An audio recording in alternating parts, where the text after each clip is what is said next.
Dans cette première séquence, c'est la famille en procession derrière une brouette qui a un étrange contenu et qui se dirige vers un lac. Mais tout ça, on ne sait pas s'ils vont pique-niquer ou s'ils vont faire autre chose en fait. Pour l'instant, le film s'ouvre sur une balade en forêt.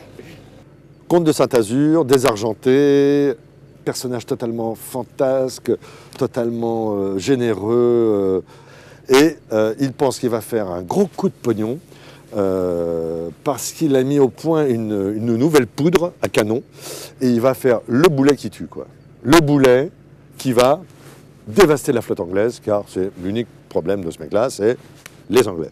La comédie vient du fait que cette famille, c'est une famille d'aujourd'hui qu'on aurait comme ça, un coup de baguette magique, paf, on aurait mis juste avant la Révolution.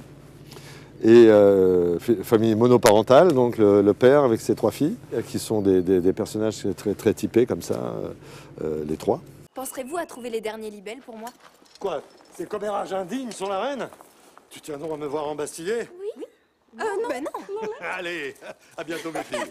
On a une immense place à l'impro et ça c'est vraiment une volonté du réalisateur, d'Olivier Guignard, qui nous a dit d'entrée de jeu, dès que vous vous sentez de faire quelque chose de complètement anachronique, de complètement déjanté, de complètement farfelu, je dis on parce que j'inclus beaucoup mes 2 jeunes sœurs avec moi parce qu'on est très complices, on a beaucoup parlé de tout ça. Le jeu c'est de surprendre, c'est bien sûr une impro on la prévoit pas, mais c'est aussi de faire réagir en direct le réalisateur et puis l'équipe technique et les autres comédiens, bien sûr. Mais ça, des fois, on formante des coups tous ensemble, donc c'est pas tout à fait pareil. Il y a une histoire d'amour.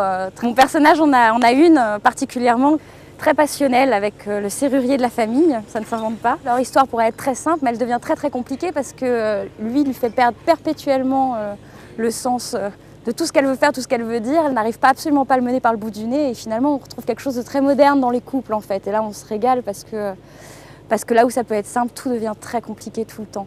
Donc voilà, c'est un bonheur à jouer, quoi.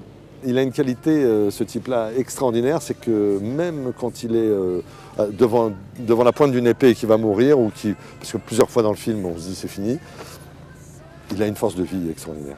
Il va rebondir.